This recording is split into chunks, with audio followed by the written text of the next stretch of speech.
A União das Casas Espíritas da Zona Norte apresenta O Espiritismo está no ar. Um programa que anuncia, esclarece e consola.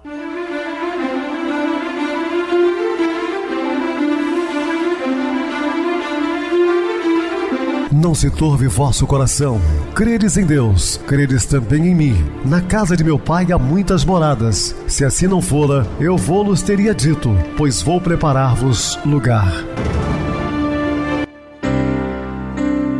O Espiritismo está no ar. Sintonize esta frequência. Pare, pense na vida, faça perguntas. Uma ótima noite para você, muito obrigado pelo carinho, pela sintonia. Rádio Clube FM, sua voz é a nossa voz. Estamos no ar de segunda a sexta desde 2014 pela emissora, depois também pelo YouTube. O canal é Viver _ Melhor. Se inscreva, deixa seu like, sua opinião é sempre importante para nós. Podem acessar o YouTube, digitar Espiritismo está no ar. Lá encontrarão vários programas, inclusive o do dia. Recebo carinhosamente meu querido amigo espiritista, trabalhador da Casa Espírita Maria de Nazaré, Adilson Reis. Uma boa noite, seja muito bem-vindo. Uma boa noite a você, Pedrosa, e a você, ouvinte da Rádio Clube FM, você também que nos acompanha pelo YouTube. Vamos juntos novamente no programa O Espiritismo está no ar, uma onda de amor e luz em seu rádio, estudando e aprendendo juntos. Que Jesus nos abençoe. Bem, meus irmãos, vamos falar sobre a demência senil. Dúvidas, entre em contato conosco ligando para Clube FM. Seu WhatsApp é 0 operadora 32 99932 7758. Para falar comigo, utilize a TIM 98801 2675. O WhatsApp 98449 novamente 59. O e-mail espiritismo está no ar @hotmail.com. Interajam conosco, façam perguntas, tirem dúvidas. Podem dar sugestões ao programa, estamos à disposição dos ouvintes. Vamos agora para aquele momento muito especial, que é o nosso momento de oração. Sintonize esta frequência. O Espiritismo está no ar. Momento de oração. Imagina como seria difícil de suportar um educandário em que os alunos tão somente soubessem chorar na hora do ensino. Reportamos-nos à imagem para considerar que, sendo a Terra nossa escola multimilenária, hoje receber-lhe as dificuldades por lições, aceitando-lhe a utilidade e o objetivo. Diante dos obstáculos, ninguém precisa fixar-se no lado escuro que apresentem. Um náufrago faminto de estabilidade, ao sabor das ondas, não se lembrará de examinar o lodo no fundo das águas, mas refletirá no melhor meio de alcançar a terra firme. Todo minuto de queixa é minuto perdido, arruinando potencialidades preciosas para a solução dos problemas, sobre os quais estejamos deitando lamentação. Estamos apresentando O Espiritismo está no ar. E meus amados irmãos, estamos de volta com o assunto da noite, falando sobre a demência senil. Muitos velhos são manhosos, não, muitos estão realmente cometidos pela demência, por problemas de todas as ordens. Então, assim, os que acompanham não devem deixar de lhes prestar assistência e amor devidos, exercitando a paciência sem excessos de mimo. Eles terão a responsabilidade moral de não agirem com maior equilíbrio e altruísmo, mas seus entes queridos não terão a culpa de os ter abandonado e rejeitado. E o amor doado pode, afinal, tocar suas almas ainda antes da morte, ou mais tarde no plano espiritual. Nesse caso, está se exercendo sobre eles uma influência educativa cujos frutos a Deus pertencem. Temos que ter cuidado, carinho, responsabilidade com os nossos idosos, né? Se hoje estamos aqui, fruto muitas vezes, né, das suas vontades, do seu empenho de dedicação em proporcionar o melhor para os seus entes queridos. Agora, está na hora de colher os frutos, né? Mas cuidado, se há de fato velhos manhosos e caprichosos, também há pessoas a tal ponto endurecidas que consideram qualquer sentimento sincero ou qualquer manifestação afetiva como chantagem barata. Existem aquelas pessoas endurecidas realmente, né, que não aceitam manifestações de carinho, de afago, enfim. Portanto, pode-se dar que o idoso não seja chantagista, mas ao demonstrar qualquer reação ou mágoa natural por uma ofensa profunda ou um abandono declarado, encontrar risos sarcásticos a ser taxado de ridículo. Porque se muitos dos que estão numa situação de fragilidade procuram ainda dominar outros que estão numa situação de maior força e poder, usam de crueldade e menosprezo para com os que precisam de amparo, né? Não são poucos os velhos que são atingidos por diversos tipos de desequilíbrio mental. Não pretendemos analisar as causas físicas ou sociais deste fenômeno, apenas cumpre levantar algumas considerações a respeito das causas morais que podem ser mais ou menos determinantes em certos gêneros de demência senil. Pode acontecer que durante anos a fio de sua existência, escudado pelos afazeres sociais, imerso na carreira do cotidiano, seguro pela razão e pela carga da educação, posta de fora para dentro, o espírito encarnado consiga tecer uma máscara em torno de sua real personalidade, ocultando os vícios profundamente em despojamento de todas as máscaras. O homem costuma usar essas máscaras faciais, né? Representa, mas na verdade não é bem aquilo. Ficam na terra todos os disfarces sociais e a alma vai se enfrentar com ela. Lógico, né? Porque nós vamos estar diante da nossa consciência ao desencarnarmos. E a velhice é o caminho da morte. Sim, a pessoa vai envelhecendo, vai sabendo que vai chegando o fim da existência corporal. Quando falamos morte, nós estamos relatando morte física, né? Porque o espírito é imortal, o espírito não morre. Já desobrigado das funções mais urgentes que mantinham no comando da vida, com o corpo físico mais enfraquecido e também sem maiores necessidades de manter as aparências para conquistar a conquista de poder e respeito social, o velho pode mostrar desajustes, impulsos, manias, tendências que estavam subjacentes, mas antes não vinham à tona. Isso pode ainda ser acompanhado de processos obsessivos que, pela mesma razão, não se mostravam ativos porque a consciência estava mais resguardada na saúde física, nas atividades diárias, no pensamento constantemente ocupado. Sim, ele teve uma vida de trabalho árduo, de dedicação, então a sua mente estava sempre presa aos afazeres. Depois, mais ocioso, pode despertar muitos sentimentos dessa natureza que leva muitas vezes à demência. Quem exercitou durante a vida a autoanálise sincera e procurou se engajar no seu próprio aperfeiçoamento, não corre esse perigo. Esse já sabe o que há dentro dele. Não procurou reprimir o que havia de negativo, mas tentou se elevar, não quis ocultar a si mesmo e dos outros o que não gostava em si. Tudo o que é reprimido de maneira violenta e persistente, no fundo da consciência humana, algum dia estoura e sai do controle de seu dono. A sinceridade constante consigo mesmo é o único antídoto contra isso. Temos que entender que somos falhos e imperfeitos, nada de colocar-se acima dos demais como seres ligados totalmente à perfeição. Somos imperfeitos destinados a uma perfeição relativa, mas para isso gastaremos muitas e muitas encarnações, não?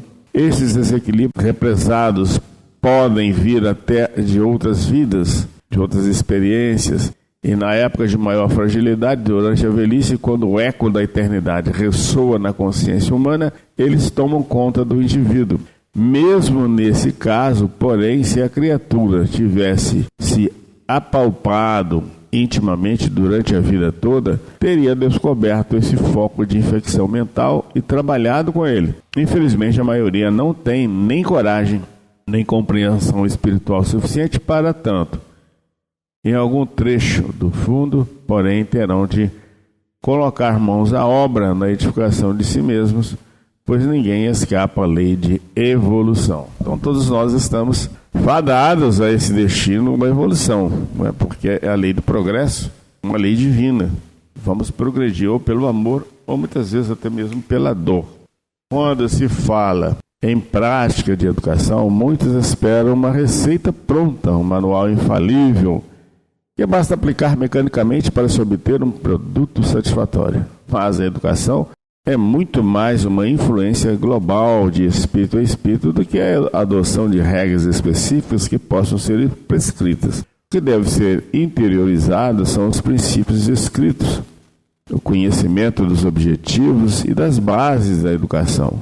A prática é decorrência. Em todos os setores, o bem tem um vetor inicial, alguns princípios orientadores que permitem uma variedade infinita de manifestações. A criatividade de cada um, a vida, as circunstâncias pessoais, históricas, sociais, necessidades evolutivas do mesmo, tudo isso dá à sua prática uma vastíssima gama de conscientização e concretização. Só com o tempo, que as pessoas vão se ajustando, amadurecendo-se, colocando boas coisas para o seu interior. Quando nós falamos interiorizar, é porque, principalmente quando se fala do Evangelho, não são palavras, são atitudes, gestos, aquilo que você realmente guardou em seu íntimo, no seu coração, para expressar, para colocar em prática depois. Assim, pretendemos apenas indicar e explicar os pressupostos indispensáveis para uma boa prática educacional dentro da filosofia até agora proposta, porém jamais daríamos um modelo rígido de ação. A educação moral é para precisarmos melhor o tema, mas, como se pode notar, ele integra todos os assuntos pedagógicos. O desenvolvimento moral é um dos aspectos mais determinantes da evolução do espírito. Para comprovar isso, basta observar uma inteligência votada ao mal. A moralidade é o pano de fundo, sobre o qual todas as outras qualidades do espírito ganham brilho. O atraso moral, ao contrário, ofusca as mais belas conquistas da inteligência e da criatividade, da ciência e da arte. A moral não é um segmento estanque da vida do espírito, mas faz parte do seu pensamento e ação. Da mesma forma, na educação, o despertar de valores morais não pode acontecer de maneira isolada, mas deve brotar em todos os momentos do processo educativo. O próprio sentido da educação é este, o de tornar o ser consciente das leis divinas que estão dormentes em seu íntimo. Para melhor compreendermos os métodos possíveis de educação moral, é preciso ter em mente que o ato moral é um ato de liberdade. Ninguém age moralmente sob coação. Nem o medo, nem o desejo de recompensa são coadjuvantes da verdadeira moralidade. Pode-se observar isso historicamente. Durante séculos, as religiões ameaçaram o homem com o inferno para frear o mal e prometeram a glória dos céus para estimular o bem. Ora, isso de fato serviu para obstruir a barbárie em muitas ocasiões, mas não a anulou. Significa isso que a educação moral, pelo temor e pela esperança de paga, não deu frutos para a grande massa humana. Na educação infanto-juvenil dá-se o mesmo. Os castigos e os prêmios, a violência física e moral podem até produzir um efeito temporário de contenção e obediência, mas assim que o indivíduo se livra do poder que o oprime, vai dar plena vazão aos seus desejos reprimidos. A educação moral, portanto, é o despertar de uma consciência apoiada numa compreensão da vida e fundamentada na vontade livre do indivíduo. Uma pessoa verdadeiramente moralizada é aquela que age voluntariamente no bem, sem qualquer coerção interna ou externa. Sabe o que é o bem, escolhe-o e persiste nessa escolha, independente das circunstâncias externas. Conseguir essa adesão livre da vontade para a prática do bem. Eis o desafio e o dever da educação moral. As leis morais, eternas e universais, estão impressas na consciência humana. São as verdadeiras leis morais, são a marca do Criador na criatura. Mas como defini-las? Quais são, afinal, os valores que devemos concretamente tentar despertar no outro, pela educação, e em nós mesmos, pelo esforço de autoaperfeiçoamento? Se temos esses valores dentro de nós, eles foram também revelados em todas as épocas da humanidade, por filosofias e religiões, profetas e sábios, enviados para ajudar o progresso da humanidade. Seria impossível citar todas as doutrinas e todos os espíritos que contribuíram nesse sentido. No Ocidente, a partir de Moisés, na religião, e a partir de Sócrates, na filosofia, foram sucessivas as revelações a respeito de tais leis.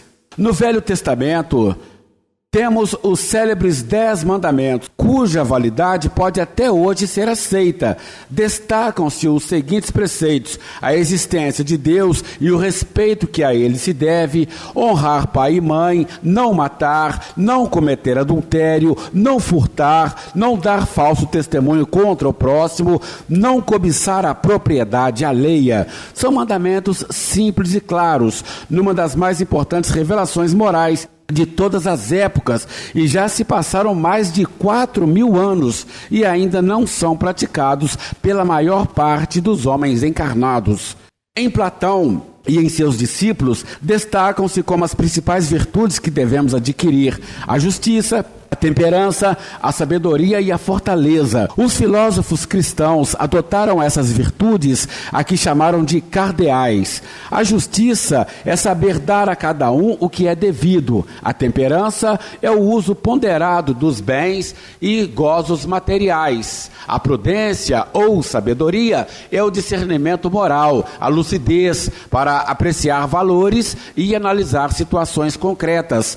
A palavra prudência depois foi desvirtuada e hoje coloquialmente quer dizer cautela. A fortaleza é a coragem moral com que se deve enfrentar os obstáculos e dores da vida. Os teólogos cristãos reconheceram que, além dessas virtudes cardeais, proclamadas desde a antiguidade, há também as ditas virtudes teologais, citadas por Paulo em sua primeira epístola aos Coríntios: fé, esperança e caridade. No Oriente, talvez o mais elevado código moral, acompanhado das mais belas definições de Deus e da doutrina da reencarnação, se encontra no Bhagavad Gita, um dos livros mais importantes do hinduísmo. Aí se veem recomendados preceitos como a igualdade de ânimo diante da dor e do prazer, o que equivaleria à fortaleza do Ocidente, o equilíbrio, a ação desinteressada no bem, com desapego dos resultados, o desprendimento das coisas terrenas e dos prazeres sensuais, a fé e o amor a Deus, a busca constante de aperfeiçoamento através das sucessivas existências, a fraternidade, a tolerância religiosa, a caridade e a compaixão para com todos os seres, a humildade e a paciência. Nenhuma das virtudes exaltadas em 2 milênios de cristianismo se encontra ausente nesta obra. Aliás, a própria figura de Krishna, embora lendária, é muito semelhante à de Cristo. Alguns admitem que Cristo teria se encarnado como Krishna na Índia, antes de vir à Terra na personalidade de Jesus. Eis uma afirmação puramente especulativa, sem a possibilidade de comprovação. O que podemos constatar com toda certeza é que a inspiração desse livro procede necessariamente da esfera espiritual do Cristo. No Oriente, o Bhagavad Gita corresponde ao Novo Testamento no Ocidente.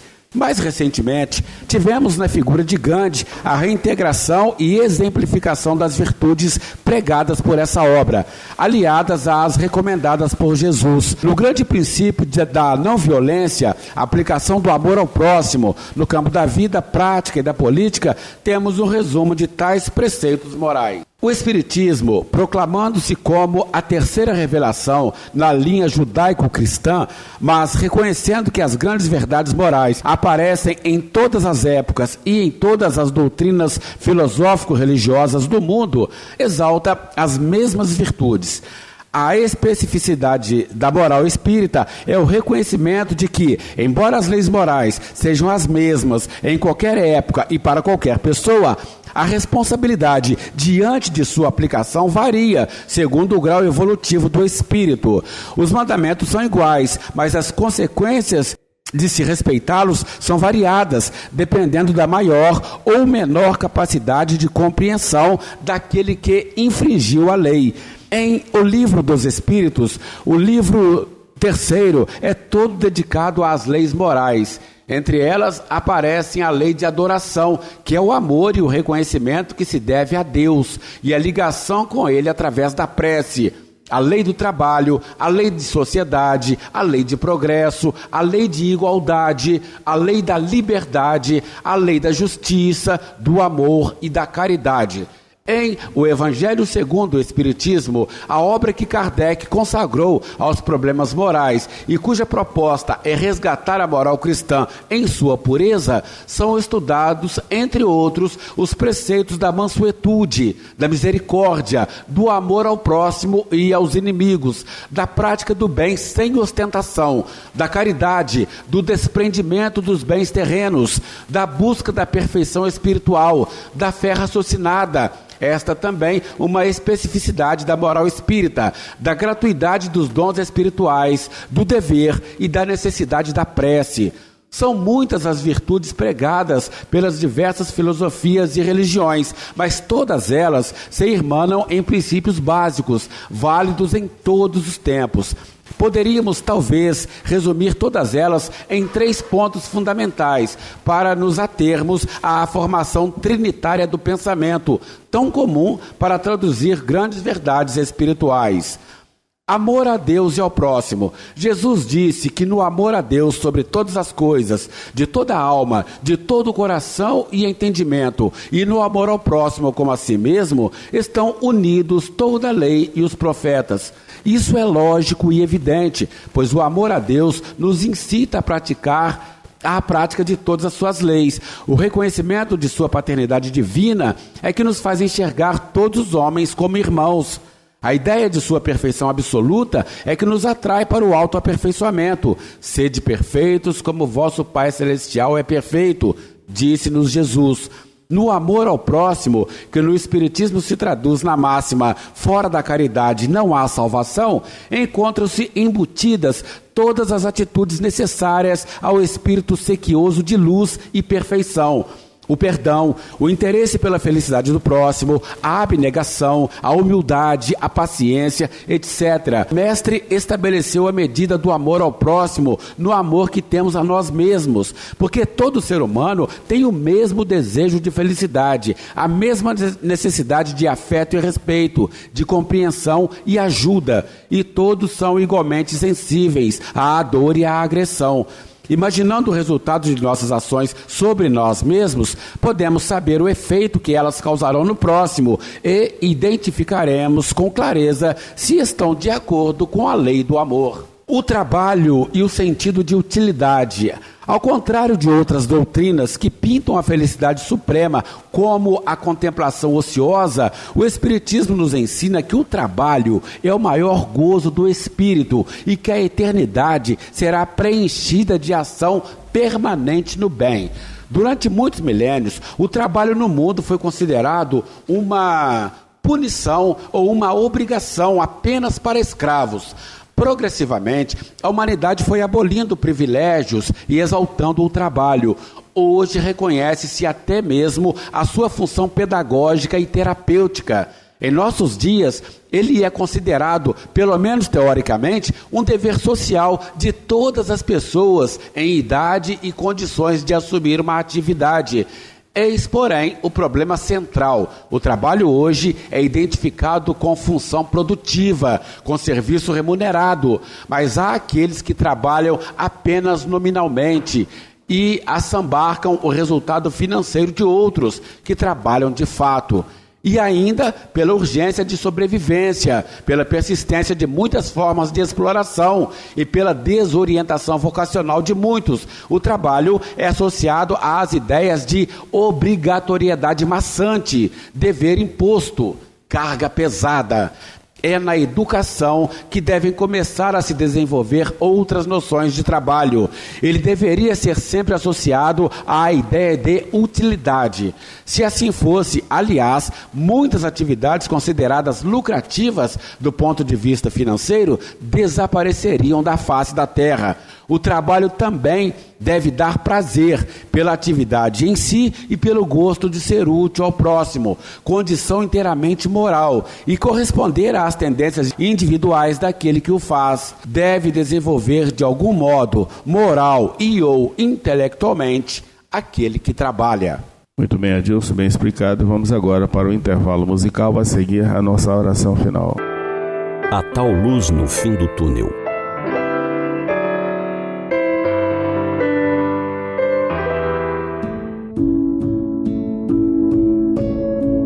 Um tenista escreveu que pensava em terminar com sua própria vida.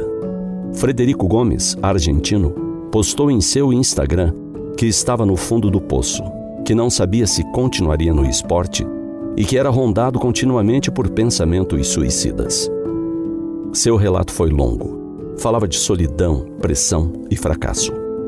A postagem comovente chegou a um dos maiores tenistas da atualidade, Novak Djokovic, que fez questão de responder ao companheiro de esporte: "Força, amigo, sempre há luz no fim do túnel."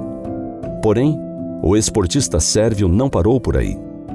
Dias depois iria participar de um grande campeonato nos Estados Unidos e convidou Frederico para treinar com ele. Treino pesado, quadra principal, muita conversa entre os dois. Nenhuma exposição, só presença.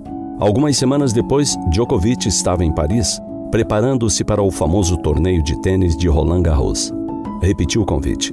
Frederico, discreto, foi acolhido pela equipe do tenista sérvio e foi treinar novamente com ele. Djokovic lhe falou sobre saúde mental, que muitas vezes estivera em lugares escuros e que entendia como ele se sentia. Semanas após, Frederico entrou na quadra pela chave principal de Roland Garros. Foi vencedor. A primeira vitória de sua carreira em um grande slam. Na coletiva de imprensa após o jogo, ele lembrou o apoio recebido e recomendou: "Abram o jogo, vocês não estão sozinhos." E citou a frase simples e importante do tenista sérvio: "Sempre há luz no fim do túnel." Vale destacar o suporte, a importância de alguém estar junto daqueles que pensam em desistir. A importância de enxergar quem esteja em crise e não ignorar, dizendo simplesmente que isso vai passar. O apoio social é um fator decisivo na recuperação de transtornos mentais. Um treino não cura, mas aproxima. Um gesto não resolve, mas sustenta, anima. Uma palavra pode se constituir a grande diferença para quem está à beira do abismo. A ajuda existe para quem sabe pedir, também para quem sabe oferecer.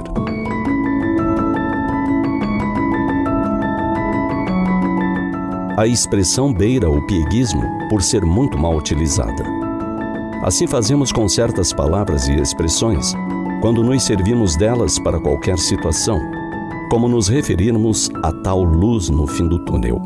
No entanto, quando encontramos situações em que ela se mostra verdadeira, poderosa, percebemos o quanto faz sentido.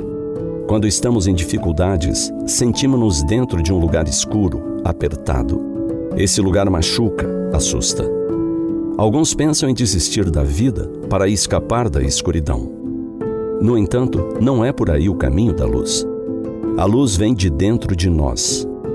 Quando não tivermos forças para acendê-la, peçamos ajuda, pois o auxílio sempre se manifesta de alguma maneira. Alguém nos mostrará o caminho para acendê-la novamente. Não fomos feitos para a escuridão. Lembremos, somos a luz do mundo, conforme proclamou nosso amigo Jesus.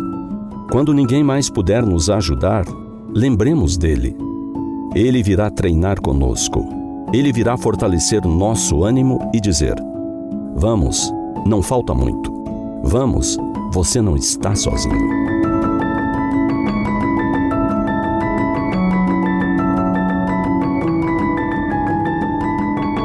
Sintonize esta frequência. O Espiritismo está no ar. Momento de oração. Senhor Jesus, Mestre Divino, amparai-nos, Senhor, nas nossas dificuldades, nas nossas lutas diárias, necessárias muitas vezes para o nosso crescimento e aprimoramento moral, mas somos frágeis, Senhor. Portanto, contamos sempre com o vosso auxílio com auxílio da espiritualidade maior, nos intuir, nos dirigir, para que possamos seguirmos rumo à perfeição, ainda que para tanto seja ela relativa.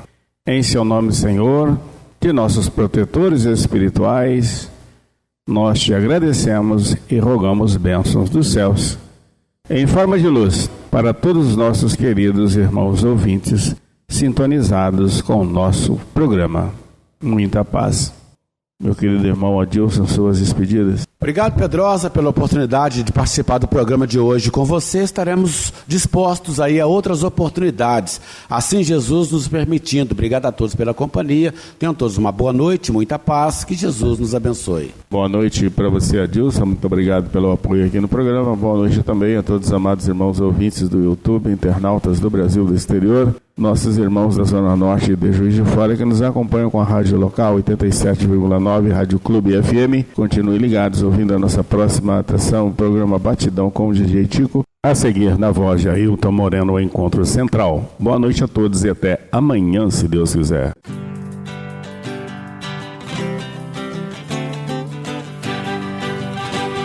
A União das Casas Espíritas da Zona Norte apresentou O Espiritismo Está no Ar, anunciando o Evangelho de Jesus, esclarecendo sua mensagem, consolando corações. Olhe pro céu e descubra imagens de luz. Se tem Jesus, o amor todo que Deus te deu. Pense no bem, no melhor em que pode fazer. Seja o que for, também vai receber. De coração, ajude o irmão, a caridade é o caminho do amor. Faça ainda que possa sofrer, pois bênçãos de Deus há de ter. Ame, perdoe e viva melhor a natureza, o céu e o mar. Veja o encanto que a vida nos dá, a chance eterna que temos para amar, para amar. Olhe pro céu e descubra imagens de luz. Sinta em Jesus o amor todo que Deus te deu. Pense no bem, no melhor em que pode fazer. Seja o que for, também vai receber. De coração, ajude o irmão, a caridade é o caminho do amor. Faça ainda que possa sofrer, pois bênçãos de Deus há de ter. Ame, perdoe e viva melhor a natureza, o céu e o mar. Veja o encanto que a vida nos dá, a chance eterna que temos para amar.